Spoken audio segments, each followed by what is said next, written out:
നമസ്കാരം. K S മെന്ററിലേക്ക് എല്ലാവർക്കും സ്വാഗതം. നമ്മൾ ഇന്ന് ഡിസ്കസ് ചെയ്യാൻ പോകുന്നത് മോഡേൺ ഇന്ത്യൻ ഹിസ്റ്ററിയുമായി ബന്ധപ്പെട്ട് വളരെ ഇമ്പോർട്ടൻ്റ് ആയിട്ടുള്ള ഒരു ടോപ്പിക്കാണ്. ഗാന്ധിയുടെ ആദ്യകാല സമരങ്ങളായിട്ടുള്ള ചമ്പാരൻ, ഖേദ, അതുപോലെ അഹമ്മദാബാദ് മിൽ സ്ട്രൈക്ക്. ഈ മൂന്ന് സമരങ്ങളും അത് എക്സാം പോയിന്റ് ഓഫ് വ്യൂവിൽ അതിൽ ഏറ്റവും ഇമ്പോർട്ടൻ്റ് ആയിട്ടുള്ള പോയിന്റ്സുമാണ് ഇന്ന് നമ്മൾ ഡിസ്കസ് ചെയ്യാൻ പോകുന്നത്. അപ്പോൾ ഒന്നാമതായി നമ്മൾ ഡിസ്കസ് ചെയ്യാൻ പോകുന്നത് ഗാന്ധി ഇന്ത്യയിൽ എത്തിയതിനു ശേഷമുള്ള ആദ്യത്തെ സമരമായിട്ടുള്ള ചമ്പാരൻ സത്യാഗ്രഹത്തെക്കുറിച്ചാണ്.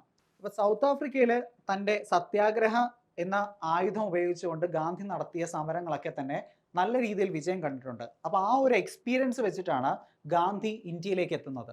അപ്പോൾ ആദ്യം തന്നെ ഗാന്ധി ഒരു സമരത്തിലേക്ക് ഒന്നും മുതിർന്നില്ല. ആദ്യത്തെ ഒരു വർഷക്കാലം ഗാന്ധി ചെയ്തത് ഇന്ത്യ എന്ന രാജ്യത്തെ പറ്റി മനസ്സിലാക്കാൻ, ഇന്ത്യയുടെ പ്രശ്നത്തെ പറ്റി മനസ്സിലാക്കാൻ ഇന്ത്യ മൊത്തത്തിൽ ഗാന്ധി ഒന്ന് ട്രാവൽ ചെയ്യാണ് ചെയ്തത്. അങ്ങനെ ഇന്ത്യയുടെ പ്രധാന പ്രശ്നങ്ങൾ മനസ്സിലാക്കിക്കൊണ്ട് ഇന്ത്യ അറിഞ്ഞുകൊണ്ടാണ് ഗാന്ധി ആദ്യത്തെ സമരമായിട്ടുള്ള ചമ്പാരൻ സത്യാഗ്രഹയിലേക്ക് ഇറങ്ങിത്തിരിക്കുന്നത്. അപ്പോൾ ചമ്പാരൻ എന്ന് പറയുന്ന പ്രദേശം എവിടെയാണെന്ന് നമ്മളൊന്ന് അറിഞ്ഞിരിക്കേണ്ടതുണ്ട്. ചമ്പാരൻ എന്ന് പറയുന്നത് ബീഹാറിലെ ഒരു പ്രദേശമാണ്. അപ്പോൾ ഇവിടുത്തെ കർഷകർ നേരിട്ടിരുന്ന കുറച്ച് പ്രശ്നങ്ങളാണ് ഈ ചമ്പാരൻ സത്യാഗ്രഹി കാരണമായത്. അപ്പോൾ ചമ്പാരൻ സത്യാഗ്രഹയ്ക്ക് കാരണമായിട്ടുള്ള ആ ഒരു പ്രശ്നം, ആ ഒരു സിസ്റ്റത്തെ പറ്റി നമ്മൾ മനസ്സിലാക്കേണ്ടതുണ്ട്. അതാണ് തിങ്കത്തിയ സിസ്റ്റം. അപ്പോൾ എന്താണ് തിങ്കത്തിയ സിസ്റ്റം എന്ന് വെച്ച് കഴിഞ്ഞാൽ, ഒരു ലാൻഡിനെ 20 മുറിച്ചിട്ട് അതിലെ 3 ഭാഗത്ത് കമ്പൽസറി ആയിട്ട് നീലം അഥവാ ഇൻഡിഗോ കൃഷി ചെയ്യണം എന്നുള്ളതാണ് തിങ്കത്തിയ സിസ്റ്റം. ഇത് കർഷകരെ കൊണ്ട് ഫോഴ്സ്ഫുള്ളി ചെയ്യിപ്പിച്ചിരുന്ന ഒരു കാര്യമാണ്. ഇതുകൊണ്ട് പ്ലാന്റേഴ്സിന് നല്ല രീതിയിൽ പ്രോഫിറ്റ് ഏൺ ചെയ്യാനും സാധിക്കുമായിരുന്നു. പക്ഷേ ജർമ്മനിയിലെ സിന്തറ്റിക് ഡൈസിന്റെ കണ്ടുപിടുത്തത്തോടുകൂടി നീലത്തിന്റെ ഡിമാൻഡ് ലോക വിപണിയിൽ ക്രമാതീതമായിട്ട് ഇടിയാൻ കാരണമായി. അപ്പോൾ ഇത് പ്ലാന്റേഴ്സിന്റെ പ്രോഫിറ്റിനെ നല്ല രീതിയിൽ അഫക്റ്റ് ചെയ്യാൻ തുടങ്ങി. അപ്പോൾ പ്രോഫിറ്റ് കൂട്ടുന്നതിനായിട്ട് കർഷകരെ കൂടുതൽ ചൂഷണം ചെയ്യുന്ന ഒരവസ്ഥ ചമ്പാരനിൽ നിലവിൽ വന്നു. അപ്പോൾ ഈ ഒരു അവസ്ഥയാണ് കർഷകർ ഇതിനെതിരെ പ്രതിഷേധിക്കുന്നതിന് കാരണമായത്. അപ്പോൾ ഗാന്ധിക്ക് ഈ ഒരു ഇഷ്യൂ അറിയില്ലായിരുന്നു. ഗാന്ധിയെ ചമ്പാരൻ ഇഷ്യൂയിലേക്ക് ഒരു വ്യക്തി ഇൻവൈറ്റ് ചെയ്യാണ് ചെയ്തത്. ആ വ്യക്തിയുടെ പേരാണ് രാജ്കുമാർ ശുക്ല. അപ്പോൾ രാജ്കുമാർ ശുക്ലയുടെ ഇൻവിറ്റേഷൻ പ്രകാരം ഗാന്ധി ചമ്പാരനിലെത്തുകയും കർഷകരുടെ പ്രശ്നത്തെ പറ്റി പഠിക്കുകയും ചെയ്തു. പക്ഷേ ബ്രിട്ടീഷ് അഡ്മിനിസ്ട്രേഷന് ഗാന്ധി എന്ന് പറയുന്ന നേതാവിനെയും ആ നേതാവിൻ്റെ ശക്തിയെ പറ്റിയും കൃത്യമായ ധാരണയുണ്ടായിരുന്നു. അതുകൊണ്ട് തന്നെ ഡിസ്ട്രിക്ട് അഡ്മിനിസ്ട്രേഷൻ ഗാന്ധിയോട് ചമ്പാരനിൽ നിന്ന് പോകണമെന്ന് ആവശ്യപ്പെട്ടു. പക്ഷേ ഗാന്ധി എന്ത് ചെയ്തു? ഗാന്ധി ഇത് ചെവിക്കൊണ്ടില്ല. ഗാന്ധി ആ ഓർഡറിനെ നിരസിക്കുകയാണ് ചെയ്തത്. അതുകൊണ്ടാണ് ചമ്പാരൻ സത്യാഗ്രഹയെ ആദ്യത്തെ നിയമ ലംഘന സമരമായിട്ട് നമ്മൾ അടയാളപ്പെടുത്തുന്നത്. അത് ഓർത്ത് വയ്ക്കാൻ നിങ്ങൾക്ക് ബുദ്ധിമുട്ടൊന്നും ഉണ്ടാവില്ല. കാര്യം സി ആയിട്ട് ആലോചിച്ചാൽ മതി. ചമ്പാരനിൽ സി ഉണ്ട്. അതുകൊണ്ട് തന്നെ സിവിൽ ഡിസോബീഡിയൻസ് മൂവ്മെന്റ് എന്നുള്ള രീതിയിൽ നിങ്ങൾക്ക് കണക്ട് ചെയ്യാൻ പറ്റും. അങ്ങനെ ഗാന്ധി എന്ത് ചെയ്യാണ്? ഈ പറഞ്ഞ ഡിസ്ട്രിക്ട് അഡ്മിനിസ്ട്രേഷന്റെ ഓർഡറിനെ ലംഘിക്കുകയാണ്. പക്ഷെ അപ്പോഴും പ്രശ്നം തീരുന്നില്ല. പതിയെ ഈ പറഞ്ഞ പ്രശ്നത്തെ പറ്റി അന്വേഷിക്കാനായിട്ട് ഒരു എൻക്വയറി കമ്മിറ്റിയെ രൂപീകരിക്കുകയാണ്. ആ എൻക്വയറി കമ്മിറ്റിയുടെ മെമ്പറായിട്ട് ഗാന്ധിയെ കൂടി നിയമിക്കുകയാണ്. അങ്ങനെ എൻക്വയറി കമ്മീഷൻ ഈ പറഞ്ഞ തിങ്കത്തിയ സിസ്റ്റത്തെ പറ്റി പഠിക്കുകയും കർഷകരുടെ അവസ്ഥയെ പറ്റി മനസ്സിലാക്കുകയും ചെയ്തിട്ട് തിങ്കത്തിയ സിസ്റ്റം എന്ന് പറഞ്ഞത് ഒരു തെറ്റായിട്ടുള്ള സിസ്റ്റമാണ്. അത് കർഷകരെ ഫോഴ്സ്ഫുള്ളി ചെയ്യിപ്പിക്കുന്ന ഒരു കാര്യമാണെന്നും അത് ചെയ്യാൻ പാടില്ല എന്നും ഒരു തീരുമാനം ഇറക്കി. അങ്ങനെ ചമ്പാരൻ അഗ്രികൾച്ചർ ആക്ട് 1918 നിലവിൽ വരികയുമാണ് ചെയ്തത്.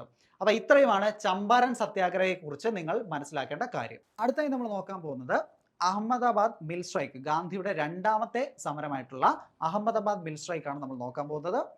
അഹമ്മദാബാദ് മിൽ സ്ട്രൈക്കിന് കാരണമായിട്ടുള്ള സംഭവം നമുക്കൊന്ന് ചർച്ച ചെയ്യാം.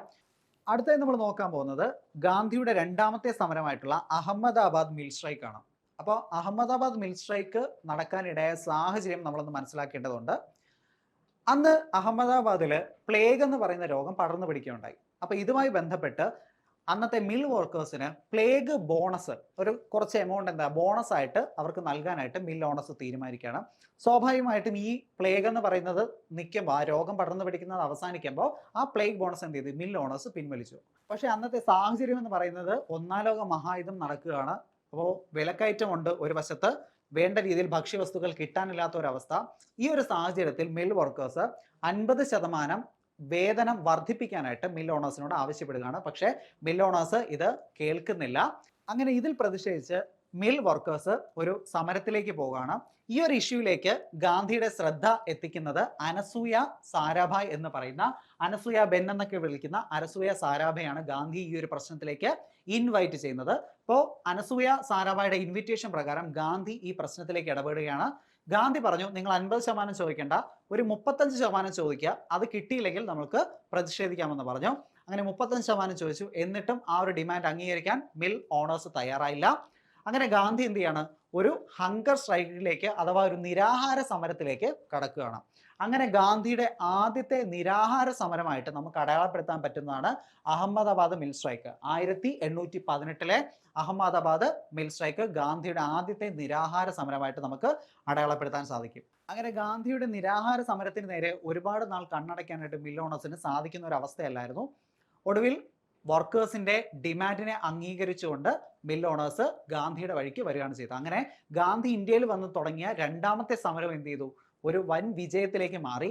അടുത്തായി നമുക്ക് ചർച്ച ചെയ്യാനുള്ളത് ഗാന്ധിയുടെ മൂന്നാമത്തെ സമരമായിട്ടുള്ള ഖേദ സത്യാഗ്രഹമാണ്. അപ്പൊ ഖേദ എന്ന് പറയുന്ന പ്രദേശം എവിടെയാണ്? ഗുജറാത്തിലാണ് ഖേദ എന്ന് പറയുന്ന പ്രദേശമുള്ളത്. അവിടുത്തെ ഇഷ്യൂ എന്താണെന്ന് നമുക്ക് നോക്കാം. ഖേദയിലെ കർഷകർക്ക് തുടർച്ചയായി രണ്ടാമത്തെ വർഷവും വേണ്ട രീതിയിലുള്ള വിളവ് ലഭിക്കാത്ത ഒരു സാഹചര്യം ഉണ്ടായി.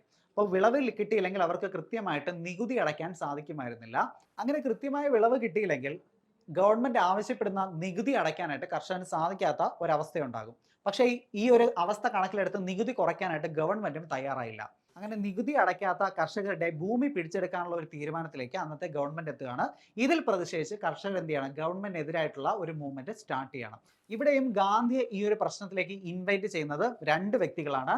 ഒന്ന് മോഹൻലാൽ പാണ്ഡ്യ, രണ്ട് ശങ്കർലാൽ പരീഖ് എന്ന് പറയുന്ന രണ്ട് വ്യക്തികളാണ് ഗാന്ധിയെ ഖേദ ഇഷ്യൂയിലേക്ക് ഗാന്ധിയുടെ ശ്രദ്ധ ആകർഷിക്കുന്നത്. അത് മാത്രമല്ല, മൂന്ന് പ്രധാനപ്പെട്ട നേതാക്കൾ ഗാന്ധിയോടൊപ്പം ഈ ഒരു ഖേദ സത്യാഗ്രഹ ഓർഗനൈസ് ചെയ്യുന്നതിൽ പങ്കെടുത്തിട്ടുണ്ട്. അതിലൊന്ന് നമുക്ക് എല്ലാവർക്കും അറിയാം, സർദാർ വല്ലഭായ് പട്ടേൽ, രണ്ട് നരഹരി പരീഖ്, ദെൻ രവിശങ്കർ വ്യാസ് എന്ന് പറയുന്ന ഇമ്പോർട്ടൻ്റ് ആയിട്ട് മൂന്ന് ലീഡേഴ്സ് എന്ത് ചെയ്തു, ഗാന്ധിയെ ഖേദ സത്യാഗ്രഹ ഓർഗനൈസ് ചെയ്യുന്നതിൽ ഹെൽപ്പ് ചെയ്തിട്ടുണ്ട്. അപ്പോൾ നമ്മളിവിടെ മനസ്സിലാക്കേണ്ടത് സർദാർ വല്ലഭായ് പട്ടേൽ ഖേദ സത്യാഗ്രഹവുമായി ബന്ധപ്പെട്ട് ഗാന്ധിയോടൊപ്പം പ്രവർത്തിച്ചിട്ടുണ്ട് എന്നുള്ള ഒരു കാര്യം നോട്ടീസ് ചെയ്യുക. ഒടുവിൽ ഗാന്ധിയുടെ സമര മുറയ്ക്ക് മുന്നിൽ ബ്രിട്ടീഷ് ഗവൺമെന്റിന് അടിയറവ് പറയേണ്ടി വന്നു. അവരൊരു തീരുമാനത്തിലെത്തി, നികുതി അടയ്ക്കാൻ പറ്റാത്ത കർഷകരുടെ ഭൂമി പിടിച്ചെടുക്കേണ്ടതില്ല, പക്ഷേ നികുതി അടയ്ക്കാൻ കെൽപ്പുള്ളവർ ഉറപ്പായിട്ടും നികുതി അടയ്ക്കേണ്ടതുണ്ട് എന്നുള്ള ഒരു തീരുമാനത്തിലെത്തുകയും ഖേദ സത്യാഗ്രഹയും ഒരു വലിയ വിജയത്തിലേക്ക് എത്തുകയും ചെയ്തു. അങ്ങനെ ഗാന്ധി ഇന്ത്യയിലേക്ക് എത്തി തുടങ്ങിയ മൂന്ന് സമരങ്ങളും വൻ വിജയമാകുകയും ഗാന്ധിയെ ഒരു നാഷണൽ ലീഡർ എന്ന തലത്തിലേക്ക് ഉയർത്താൻ സഹായിക്കുകയും ചെയ്തു. അപ്പോൾ ഈ ഒരു ടോപ്പിക്ക് നിങ്ങൾക്ക് ഹെൽപ്ഫുൾ ആയി എന്ന് വിചാരിക്കുന്നു. അടുത്തൊരു ടോപ്പിക്കുമായി നമുക്ക് വീണ്ടും കാണാം. Thank you.